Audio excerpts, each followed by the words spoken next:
I have exited Discovery. I'm a free agent. What? After years of rumors, Richard Rawlings is finally coming clean. The Fast and Loud star admits he's been hiding a dark secret that explains everything. Why his marriages failed, why he suddenly sold his car collection, and why Discovery really canceled his show. At 55, he's finally ready to tell the truth about what happened in that $6 million legal battle. And trust us, it's way worse than anyone imagined. Richard Rawlings was born on March 30th, 1969, in a working-class neighborhood in Fort Worth, Texas. Long before he became a TV personality and automotive mogul, his world already revolved around cars. One of the earliest photos of him shows a small boy sitting proudly in a pedal-powered Volkswagen Beetle. It wasn't just a toy, it was a glimpse of what was coming. While most kids were watching cartoons on Saturday mornings, Richard had a different routine. At 3 in the morning, when most of the city was still asleep, he'd get up and head out with his dad to deliver newspapers. They'd roll up stacks, drive through dark neighborhoods, and toss papers onto driveways. After school, Richard did the same thing again for the afternoon edition. On weekends, he'd ride his bike from house to house, collecting payments. What really stood out during those rounds wasn't just the money. It was the cars. He started noticing every single one. He knew which house had what make, what model, what year. Some customers were surprised by how much he knew. His answer was always simple. I ride by your house twice a day, most days of the week.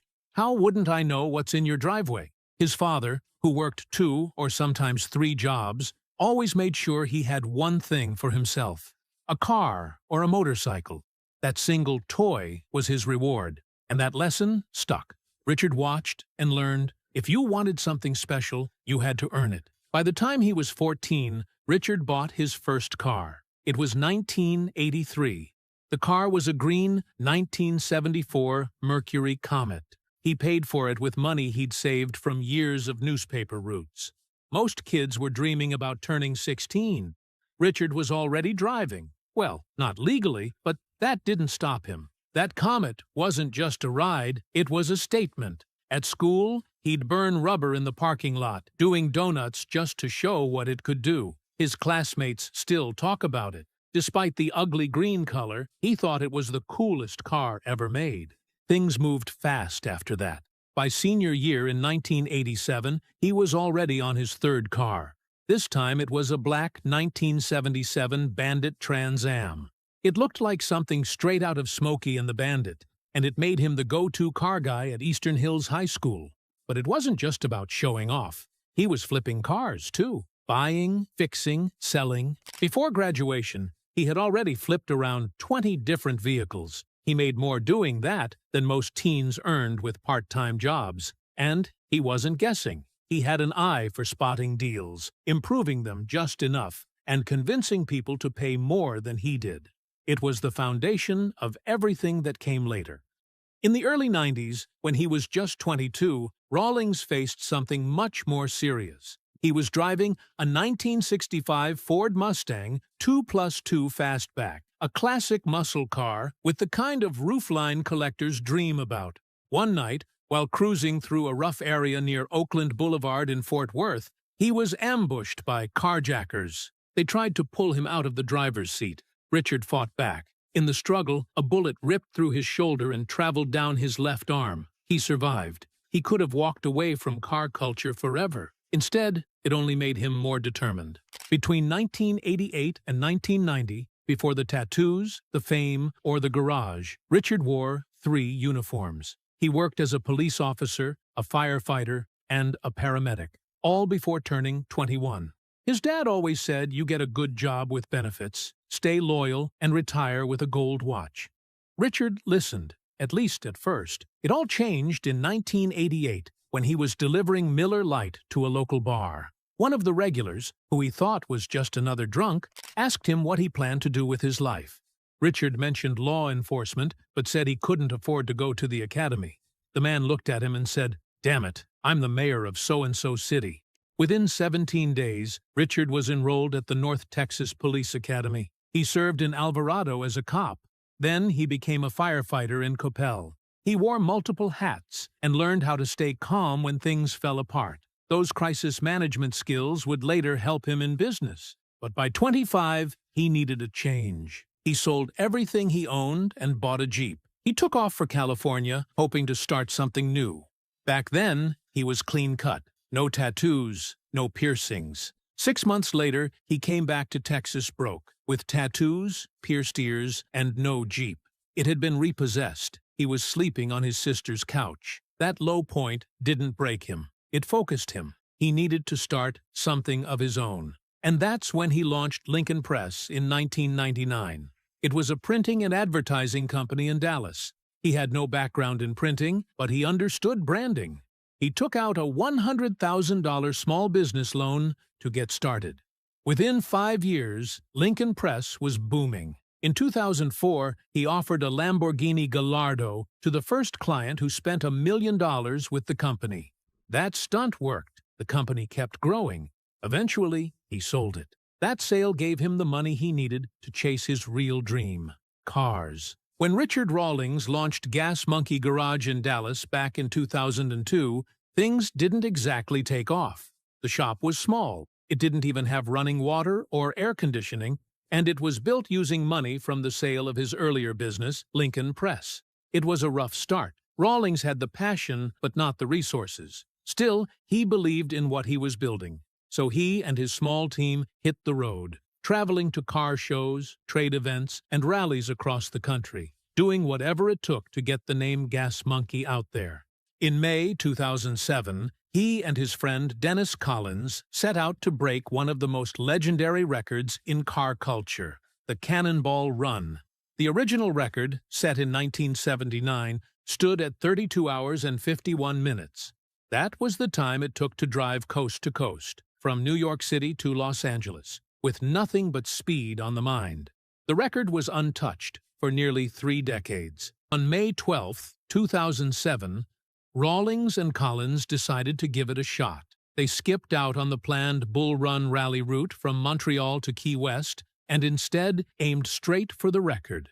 They drove a modified Ferrari 550, Maranello fitted with extra fuel tanks, so they wouldn't have to stop as often. They left Manhattan under the cover of night and reached the Portofino Inn in Redondo Beach just 31 hours and 59 minutes later. They had done it. They broke a record that had lasted for 28 years, averaging 87.6 miles per hour across 2,811 miles of road. Not everyone believed it at first. Some questioned the route or compared it to the original runs. But even with the controversy, the feat stood out. It was bold, it was dangerous, and it was real enough to earn Rawlings a personal nod from Jay Leno, a moment that meant more than most people realized. Jay Leno isn't just a car guy, he's the car guy. His garage is filled with hundreds of classic and rare vehicles. His knowledge runs deep, and his respect in the automotive world is massive.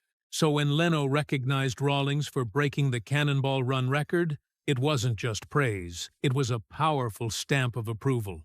This was years before Fast and Loud made Rawlings a household name. But that nod from Leno helped give him serious credibility in the car world.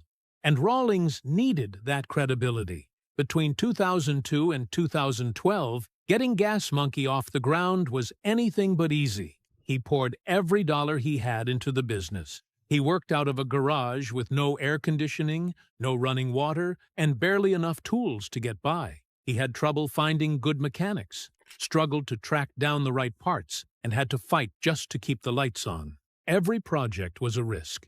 Every customer had to be earned. During that time, Rawlings started pitching his idea for a show. He wanted to bring car restoration to a wider audience. Not just gearheads, but families, kids, anyone who liked a good story with some horsepower behind it. But networks didn't bite. The idea felt too niche or too risky. So while waiting for a chance, he kept pushing the brand by hitting the road. More car shows, more meetups, more face-to-face connections. It was slow work, but it built something strong. By the time Discovery finally said yes in 2012, the name Gas Monkey already carried weight in the car community. When Fast and Loud first aired on June 6, 2012, nobody knew it would turn a Dallas garage into a global brand. At the center of it all was Richard Rawlings. Before the cameras showed up, he was just a guy running Gas Monkey Garage. After the show took off, he became a face recognized in over 200 countries. It wasn't just a hit in the U.S. The show was translated into 13 languages. That level of reach turned Rawlings into a major player in the entertainment world almost overnight. The concept was simple but powerful. Rawlings and his team searched for forgotten classic cars. Most were beat up or barely running. They brought the cars back to life, made them shine, then sold them for profit. But what made the show stand out was its tone. While other shows leaned into heavy drama or targeted niche audiences, Fast and Loud aimed wide. Rawlings described it as something both kids and grandparents could enjoy. He didn't want to make just another car show. He wanted it to be fun and fast-moving, and he wanted everyone to feel welcome watching it. The strategy worked. Viewers got hooked on the cars, the builds, and the energy. But the real turning point came when Rawlings used that success to expand far beyond TV. He launched Gas Monkey restaurants, clothing lines, energy drinks, tequila, vodka, and more. The garage was still there, but now it was the foundation for something much bigger. By 2020, Rawlings had built an entire empire. Even though the show ended on June 8, 2020, after 16 seasons and 155 episodes, the brand was stronger than ever. The reason for the show's success came down to what Rawlings called his cash money formula. It was all about buying smart and selling smarter. He would travel across the country, find classic cars in rough shape, then use hard negotiation and quick cash to close deals fast. Sometimes he carried thousands of dollars with him just to get a seller to say yes on the spot. He once said, "You can always buy a $10,000 car for $5,000 if you've got it in your pocket." That line wasn't just good TV. It was his real-life strategy, and it worked. One of the best examples of the formula in action was a Dodge Challenger build. Rawlings bought it for just over $40,000. The team poured $77,000 into the restoration, adding unique upgrades and features. When the car sold, it went for $150,000. That was a profit of $73,000 on a single flip. It wasn't just luck. It was the result of sharp instincts, smart spending, and a deep understanding of what buyers wanted. What also set Fast and Loud apart was Rawlings' willingness to take risks. He often bought vehicles most people wouldn't touch: rust buckets, frame damage, cars that looked like they'd been forgotten for decades. Even his own team sometimes questioned his decisions, but Rawlings could see potential that others missed. One time he bought a supercar for $400,000. It had serious mechanical issues after a failure with the previous owner. Still, Gas Monkey Garage turned it around. After the rebuild, the car sold for a major profit. That kind of high-stakes gamble became part of the show's identity. These rusted-out cars weren't just about money. They brought drama and depth to the show. Each car had a story. Each restoration had problems to solve. Viewers got to see how much time, money, and effort went into the transformations. Some builds didn't go as planned. Some took longer than expected. Not every car made a profit, but that was part of the appeal. It showed the risk behind the reward and gave people a real look at the business side of car restoration. Over time, Fast and Loud became one of Discovery Channel's most successful reality shows. It ran from June 2012 to June 2020. That's 8 full years of builds, flips, and wild road trips. By season 4, the show had hit its stride. That season brought in tight deadlines, unexpected problems, and last-minute repairs that added tension. Viewers never knew if the team would finish a car on time or if the deal would fall through. That mix of pressure and payoff kept people watching. But in 2020, Rawlings made a big decision. On the Joe Rogan Experience, he revealed that he had ended his partnership with Discovery.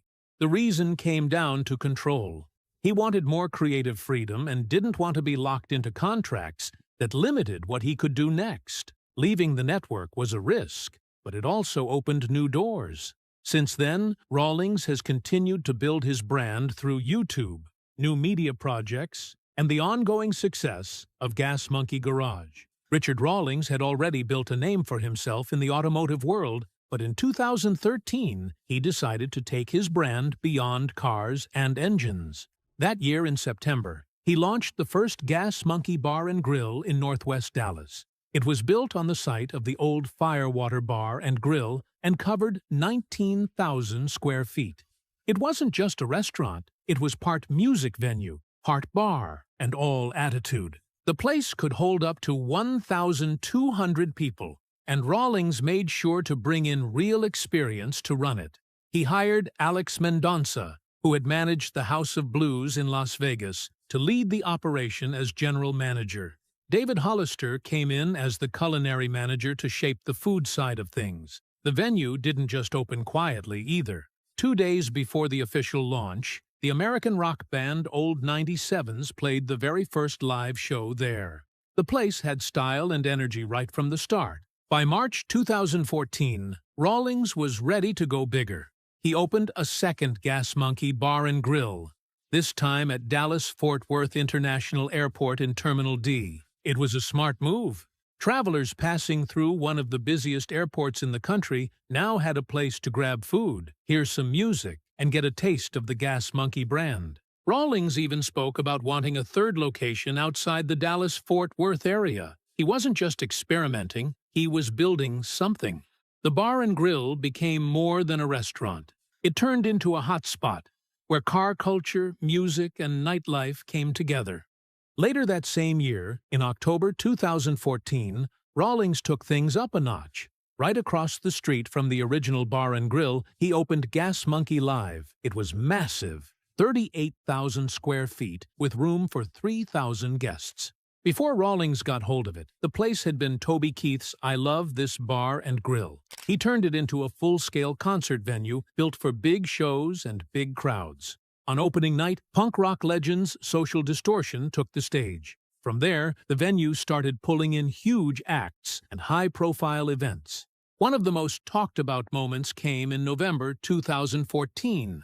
Mötley Crüe performed a free concert there as part of their All Bad Things Must End tour. The event was called Dodge Rocks Gas Monkey, and it wasn't open to everyone. Only Dodge vehicle owners were allowed in. The event wasn't just a concert. It was also a showcase for Dodge's newest models, including the Charger SRT Hellcat and the Challenger SRT Hellcat. The entire night brought together speed, sound, and spectacle.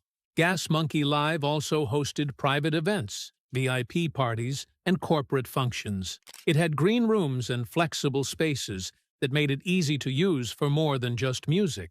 Even with all the success, the venue hit hard times. By May 2020, Gas Monkey Live closed its doors. Financial pressure from the COVID-19 pandemic made it impossible to keep going. The closure marked the end of a bold chapter for Rawlings' push into live entertainment, but it didn't slow down his ambition.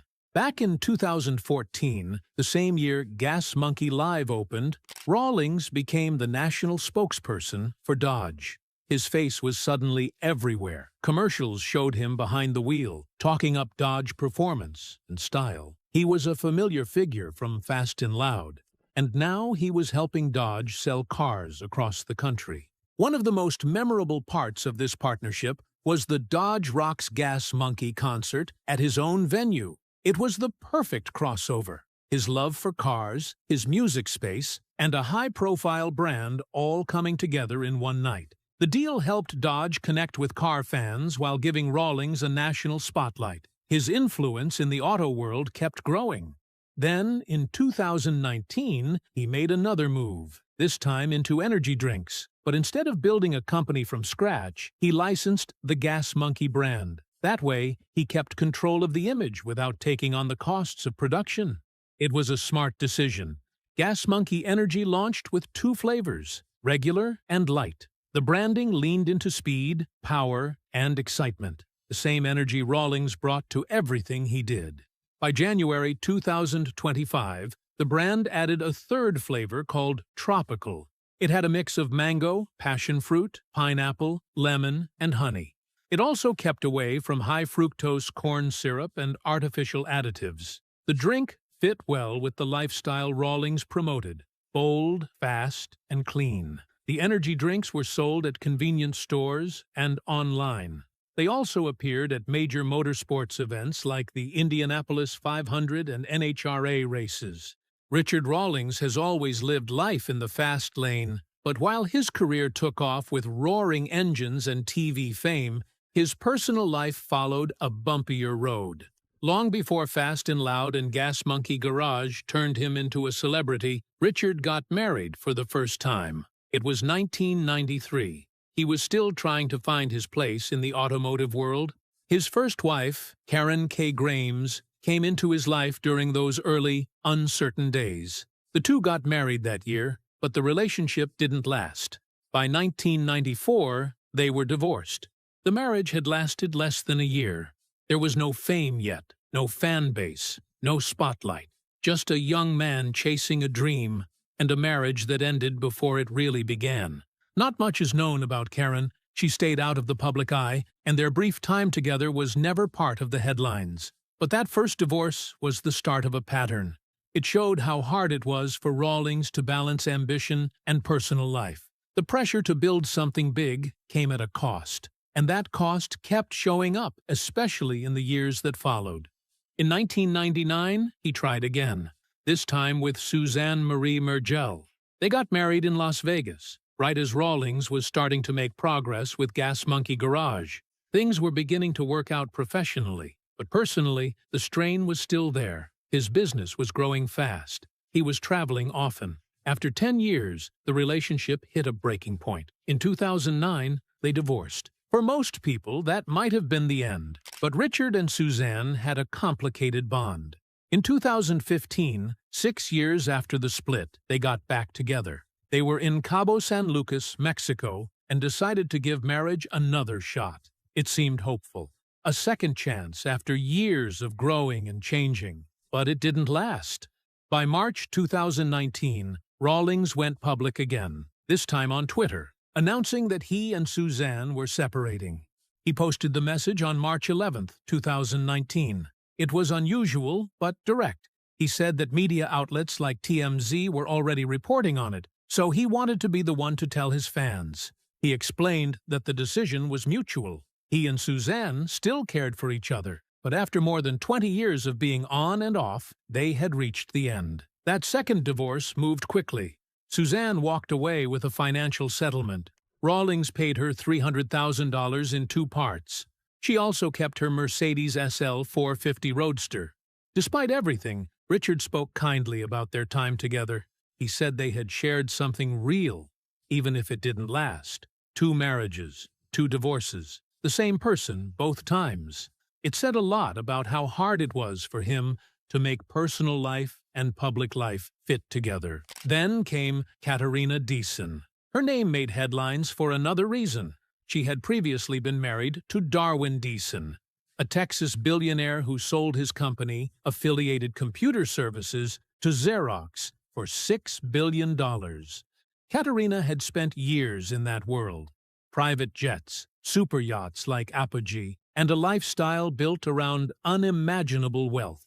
But in 2019, her life changed. She and Richard started dating not long after his split from Suzanne. Things moved fast. On August 17, 2019, Richard proposed at B. Tulum Resort in Mexico. He filled the beach with rose petals and posted on social media that he had found his soulmate. They got married on June 28, 2020, in Key West, Florida. The ceremony was small. COVID-19 had forced them to cancel the big wedding they had planned in Greece. But the moment was still meaningful. Katerina had left one world behind and stepped into another. From a billionaire's wife to a reality TV star's partner. It was a big shift, but one that seemed to suit her. In June 2018, something unexpected hit the custom car world. Gas Monkey Bar and Grill, a popular spot in Dallas, filed a $6 million defamation lawsuit against its own founder, Richard Rawlings. It shocked fans and followers of the Gas Monkey brand. The lawsuit accused Rawlings of trying to break away from his business partners through what they called deliberate and deceitful attempts to avoid his contracts. The legal document was 47 pages long and full of details. It described